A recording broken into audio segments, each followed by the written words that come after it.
India के मदरसे बंद होंगे। मदरसों पर सुप्रीम कोर्ट का बड़ा फैसला। केंद्र और राज्य सरकारों को थमाया नोटिस। यूपी के मदरसे फिर से सुर्खियों में आ गए हैं। इन मदरसों को लेकर सीएम योगी आदित्यनाथ काफी एक्शन में रहे। वो मुख्य धारा से अलग थलग पड़े मदरसों को डिजिटल और आधुनिक बनाने की कवायद चला रहे थे, लेकिन सीएम योगी के इस कदम को लेकर विपक्ष उन पर हमलावर रहा। ऑल इंडिया मजलिसे इत्तेहादुल मुस्लिमीन यानी AIMIM चीफ असदुद्दीन ओवैसी ने कहा कि मदरसों को लेकर ये सर्वे नहीं बल्कि एक मिनी NRC है और यूपी सरकार का मुसलमानों को परेशान करने के लिए किया गया बड़ा वार है। उन्होंने साथ ही ये भी कहा कि संविधान के अनुच्छेद 30 के तहत सरकार उनके अधिकारों में हस्तक्षेप नहीं कर सकती। समाजवादी पार्टी ने भी इसका जमकर विरोध किया, लेकिन अब इसको लेकर सुप्रीम कोर्ट का भी बड़ा फैसला सामने आ गया है। तो क्या है पूरा मामला, क्यों मदरसों को लेकर मौलाना गैंग बौखला गया है, सब कुछ आपको बताएंगे अपनी इस स्टोरी में। नमस्कार, आप देख रहे हैं कैपिटल टीवी की स्पेशल स्टोरी। मैं हूं परवीन शेख। मदरसों की तालीम पर सुप्रीम हंटर। मदरसों पर NCPCR की रिपोर्ट पर सुनवाई। मौलाना गैंग से सवाल जवाब। सुप्रीम कोर्ट ने सोमवार को मदरसों को लेकर 2 फैसले दिए। पहला, केंद्र और राज्य सरकारों के सरकारी मदरसों को बंद करने के फैसले पर रोक लगा दी गई। राष्ट्रीय बाल अधिकार संरक्षण आयोग यानी NCPCR ने 7 जून और 25 जून को राज्यों को इससे जुड़ी सिफारिश की थी। केंद्र सरकार ने इसका समर्थन करते हुए राज्यों से इस पर एक्शन लेने को कहा था। दूसरा, कोर्ट ने उत्तर प्रदेश और त्रिपुरा सरकार के उस आदेश पर भी रोक लगाई जिसमें मदरसों में पढ़ने वाले स्टूडेंट्स को सरकारी स्कूल में ट्रांसफर करना था। इसमें गैर मान्यता प्राप्त मदरसों के साथ साथ सरकारी फंडिंग से चलने वाले मदरसों में पढ़ने वाले गैर मुस्लिम स्टूडेंट्स शामिल हैं। Chief justice DY Chandrachud, justice JB Pardiwala और जस्टिस मनोज मिश्रा की बेंच ने जमीयत उलेमाए हिंद की याचिका पर सुनवाई की थी। बेंच ने केंद्र सरकार, NCPCR और सभी राज्यों को नोटिस जारी कर 4 हफ्तों के भीतर जवाब मांगा। बेंच ने कहा कि ये रोक अंतरिम है। जब तक मामले पर फैसला नहीं आ जाता तब तक राज्य मदरसों पर कोई कार्रवाई नहीं कर सकेंगे। बेंच ने जमीयत उलेमाए हिंद को उत्तर प्रदेश और त्रिपुरा के अलावा दूसरे राज्यों को भी याचिका में पक्षकार बनाने की इजाजत दे दी। मदरसों में राइट टू एजुकेशन का उल्लंघन। राष्ट्रीय बाल अधिकार संरक्षण आयोग यानी NCPCR ने 12 अक्टूबर को कहा था कि राइट टू एजुकेशन एक्ट 2009 का पालन नहीं करने वाले मदरसों की मान्यता रद्द हो और इनकी जांच की जाए। NCPCR ने सभी राज्यों को लेटर लिखकर कहा था कि मदरसों को दिया जाने वाला फंड बंद कर देना चाहिए। ये राइट टू एजुकेशन यानी RTE नियमों का पालन नहीं करते। आयोग ने बच्चों के संवैधानिक अधिकार बनाम मदरसे नाम से एक रिपोर्ट तैयार करने के बाद ये सुझाव दिया था। आयोग ने बच्चों के संवैधानिक अधिकार बनाम मदरसे नाम से एक रिपोर्ट तैयार करने के बाद ये सुझाव दिया था और आयोग ने कहा था कि मदरसों में पूरा फोकस धार्मिक शिक्षा पर रहता है, यानी यहाँ पर इस्लामिक शिक्षा पर ज्यादा जोर होता है, जिससे बच्चों को जरूरी शिक्षा नहीं मिल पाती और वो बाकी बच्चों से काफी पीछे यानी कि पिछड़ जाते हैं। NCPCR की रिपोर्ट पर यूपी त्रिपुरा सरकार का एक्शन। NCPCR की रिपोर्ट के बाद 26 जून 2024 को उत्तर प्रदेश के मुख्य सचिव ने सभी जिला कलेक्टर को राज्य की सभी सरकारी सहायता प्राप्त और मान्यता प्राप्त मदरसों की जांच करने और मदरसों के सभी बच्चों का स्कूलों में फौरन ट्रांसफर करने को कहा था। इसी तरह का आदेश त्रिपुरा सरकार ने 28 अगस्त 2024 को जारी किया था।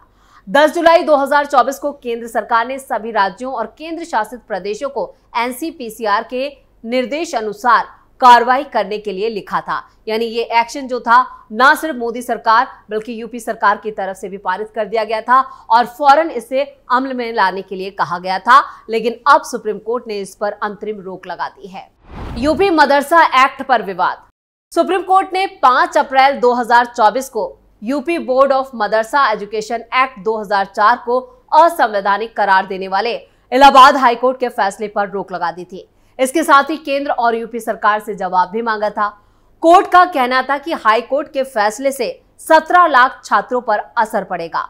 छात्रों को दूसरे स्कूल में ट्रांसफर करने का निर्देश देना ठीक नहीं है। दरअसल 22 मार्च को इलाहाबाद हाईकोर्ट की लखनऊ बेंच ने यूपी मदरसा एक्ट को असंवैधानिक घोषित कर दिया था। कोर्ट ने कहा था कि यह धर्मनिरपेक्षता के सिद्धांत का उल्लंघन है। मदरसे की डिग्री नौकरी के लिए मान्य नहीं। उत्तर प्रदेश सरकार ने मदरसा बोर्ड की ग्रेजुएट और पोस्ट ग्रेजुएट की पढ़ाई पर सवाल खड़े किए। सुप्रीम कोर्ट में दाखिल अपने हलफनामे में योगी सरकार ने कहा कि यूपी मदरसा बोर्ड की दी जाने वाली कामिल और फाजिल डिग्री ना तो यूनिवर्सिटी की डिग्री की तरह है और ना ही बोर्ड की पढ़ाई जाने वाली पाठ्यक्रमों की तरह है। ऐसे में मदरसा बोर्ड से ग्रेजुएट और पीजी तक की पढ़ाई करने वाले छात्र सिर्फ उन्हीं नौकरियों के लिए ही योग्य हो सकते हैं जिनके लिए हाई स्कूल और इंटरमीडिएट योग्यता की जरूरत होती है। इलाहाबाद हाईकोर्ट के फैसले को सुप्रीम कोर्ट में चुनौती। इसके बाद सुप्रीम कोर्ट में यूपी सरकार के अल्पसंख्यक कल्याण और मुस्लिम वक्फ विभाग के संयुक्त सचिव शकील अहमद सिद्दीकी ने इलाहाबाद हाईकोर्ट के फैसले को सुप्रीम कोर्ट में चुनौती देने वाली याचिकाओं के जवाब में यह हलफनामा दाखिल किया। हाईकोर्ट ने यूपी मदरसा बोर्ड अधिनियम 2004 को मौलिक अधिकारों और धर्मनिरपेक्षता के सिद्धांतों का उल्लंघन बताते हुए इसे रद्द कर दिया था।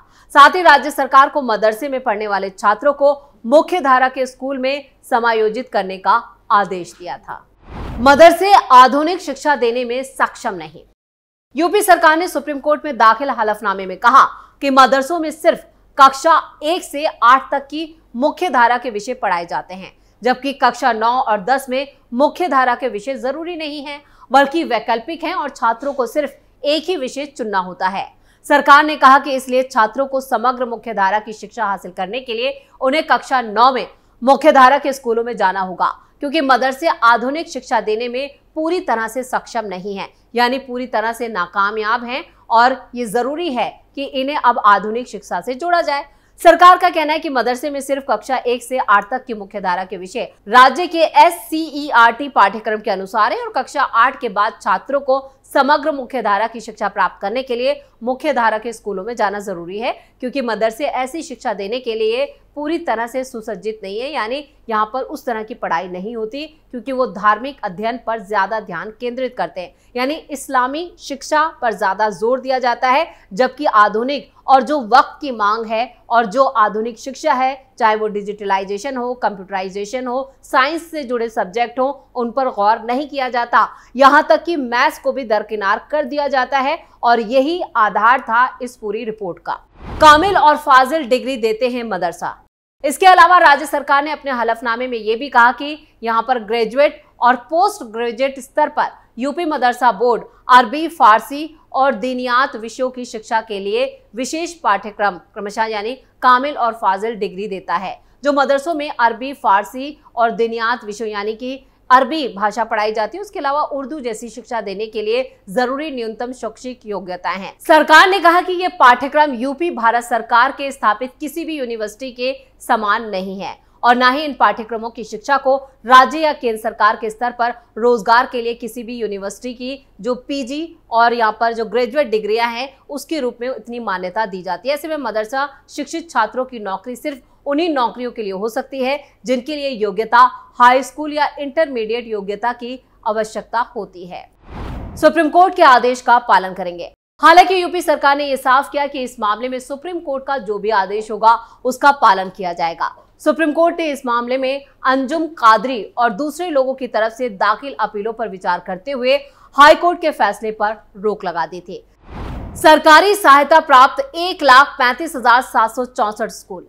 सुप्रीम कोर्ट में दाखिल अपने हलफनामे में यूपी सरकार ने कहा कि हाई कोर्ट के फैसलों को लागू करने के लिए 4 अप्रैल 2024 के शासन आदेश के अनुपालन में निदेशक अल्पसंख्यक कल्याण, निदेशक बेसिक शिक्षा और निदेशक माध्यमिक शिक्षा विभागों की बैठक बुलाई गई थी और इस बैठक में यह भी पाया गया कि राज्य शिक्षा प्रणाली में मदरसा छात्रों को समायोजित करने के लिए पर्याप्त संख्या में स्कूल और शिक्षण सुविधाएं हैं। यूपी सरकार ने कहा कि राज्य में सरकारी सहायता प्राप्त 1,35,764 स्कूल है। इनमें 1,50,96,000 छात्र पढ़ते हैं, जबकि 72,800 निजी स्कूल हैं और इनमें 85 लाख से ज्यादा छात्र पढ़ते हैं।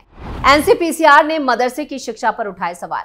वहीं राष्ट्रीय बाल अधिकार संरक्षण आयोग यानी एनसीपीसीआर ने सुप्रीम कोर्ट में हलफनामा दाखिल करके कहा कि मदरसे में बच्चों को दी जाने वाली एजुकेशन पूरी नहीं है, यानी कंप्लीट नहीं है, व्यापक नहीं है। इसके साथ ही आयोग ने मदरसा शिक्षा को शिक्षा के अधिकार अधिनियम 2009 के प्रावधानों के खिलाफ भी बताया, यानी राइट टू एजुकेशन का भी उल्लंघन मदरसों में होता है, ये साफ तौर पर बताया गया।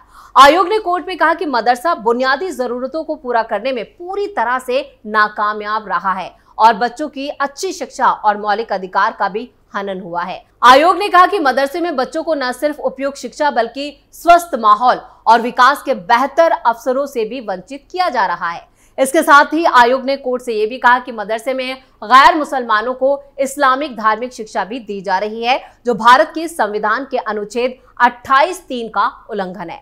यानी अब जो सुप्रीम कोर्ट का फैसला आया और 4 हफ्तों में जो जवाब मांगा गया, अब देखना यह होगा कि इसके जवाब में केंद्र सरकार और राज्य सरकारें क्या जवाब देती हैं। लेकिन जो हलफनामा दाखिल किया गया था उसमें यहां पर मदरसों में जो कई सारी कमियां हैं उनको उजागर किया गया था, उसका खुलासा किया गया था और उसके बाद ही यहां पर योगी सरकार और त्रिपुरा सरकार ने बड़े आदेश पारित किए थे, जिन पर अब रोक लग चुकी है। ऐसे में सवाल उठता है कि आखिर यहां पर जितने भी मदरसे हैं या मदरसों को चलाने वाले संगठन हैं वो इसके खिलाफ क्यों है? क्या आधुनिक शिक्षा का अधिकार इन छात्रों को नहीं है? ये बड़ा सवाल है। इसी के साथ स्पेशल स्टोरी में इतना ही। वीडियो की खबर कैसी लगी कमेंट करके अपनी राय जरूर दें। वीडियो को लाइक करें, शेयर करें और कैपिटल टीवी को सब्सक्राइब जरूर करें। नमस्कार।